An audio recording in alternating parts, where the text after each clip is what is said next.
Hi, I'm Margie Holmes, psychologist, author, and educator. For this episode of Ask Margie, I posted the question, what things do you look for to help determine which parent will be best for the children should the couple separate? Everyone says the one with whom the children will be happiest, but what objective indices, what clues do you look for to help you determine this? Here are some of your responses. Jeruel de Ramos Rividañera, huwag ibigay ang custody sa bata dun sa nangaliwa, nanloko, nangabit. Joy Serrano, kailangan tingnan yung financial stability ng mga magulang. The one who's more stable should get the kids. Kasi how would she be able to offer a better future or at least better options to the kids? Also, emotional and mental capacity should be considered. Mamaya, sobrang depressed siya sa nangyaring hiwalayan, di rin niya maalagaan ang kids. Edna Aquino, emotional stability would be at the top of my list. If both parents are emotionally stable, they would be in a position to resolve this question as adults. If both are not, then a third party should be considered. What is the point of a parent with the financial means pero dysfunctional naman at siguro gagamitin pa ang financial status niya against the other kung hostile ang relationship nila? Tama ka, Edna. Kung emotionally, psychologically stable ang parent, kahit wala siyang means, makakagawa ng paraan iyon or she or he can teach the child right values. Ito ang mas importanteng magpapalaki sa bata kaysa maging mariwasa ang buhay kung empty naman ang values. GL says, whoever can raise the kid's self-esteem despite the scenario, it matters not the pocket or whose fault the separation happened. Kids should go to whom they can express themselves freely and who will listen and nurture them, the one who has less ego and is brave enough to admit fault. Thanks, GL. Bert Kibuyan, emotional stability should be a key factor, not financial. Regardless who gets custody, the court will decide the financial part and will require the parent with better income to provide financial support.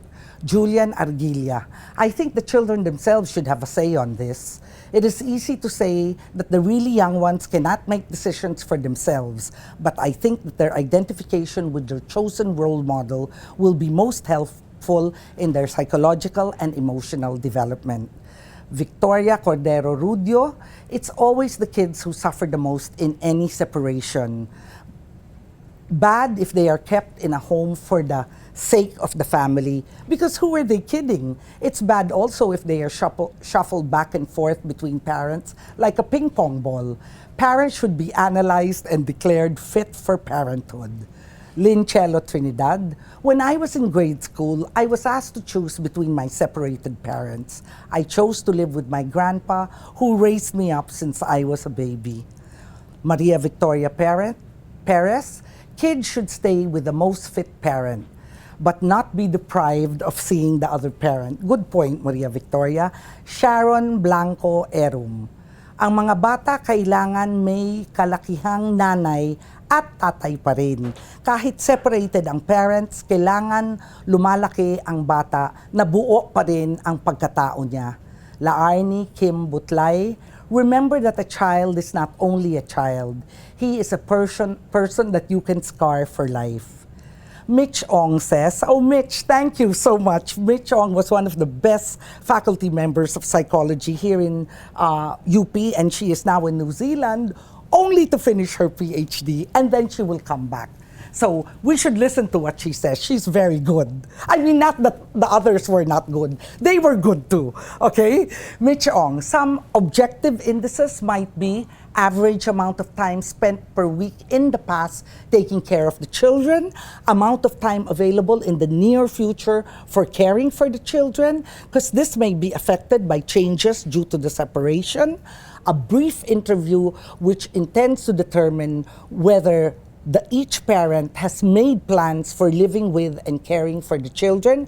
For example, how does the parent get the child to go to and from school every day?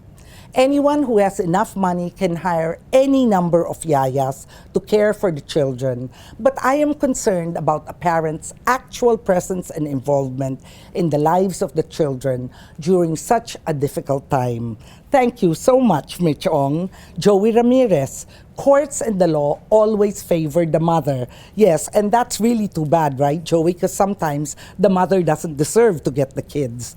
Dewey Chang Elma, by law, di ba, below 8, default sa mother. Eh what if the mother is the irresponsible one? Anyway, sa tingin ko, dapat sa kung sinong more responsible, more financially capable, and has more time for child rearing, that person should be given custody. Angelina Sparks Canapi, what we frequently forget is that we don't own our children, nor are they extensions of our emotions and fears. If we focus on the best they will be when they are adults, when we will finally accept they are their own persons, custody won't be about the parents, but about the child. Steve Rogers, I won sole custody of 2 children some years back, despite being the father. There were good reasons for that, and I think it worked out well for the kids. I agree with the law, which says the welfare of the children should be the sole criterion for determining custody. But of course, determining what's best for the children is not always easy. What I find completely despicable is using children as a weapon, as in denying access to punish an ex-partner. Pitay Reyes Vitan, enlightened just recently about this. Custody doesn't always mean love for the children. It just means that the one who gets custody gets access to money. Thank you so much for your comments and insights. Based on research and my own clinical experience, here are 2 more insights that I'd like to share for you. Number 1, caring for one's child is good. Parentifying the child is not. Parentifying your kids is when you ask them to take care of you rather than vice versa. In other words, you are asking them to be your parent rather than what is natural and expected and only fair. That you, the older and the one who gave birth or helped your wife get pregnant, are the ones who should take care of your kids. For example, parentifying is when you tell your kids that they are your best friends, that they are the only ones who can truly understand you, that they are the only reason you have to go on living.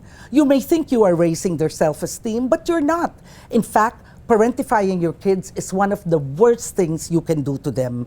Instead of encouraging them to fly with a free heart when they're ready, what you actually do is clip their wings because they always have to look out for you and see if you will be okay without their constant presence.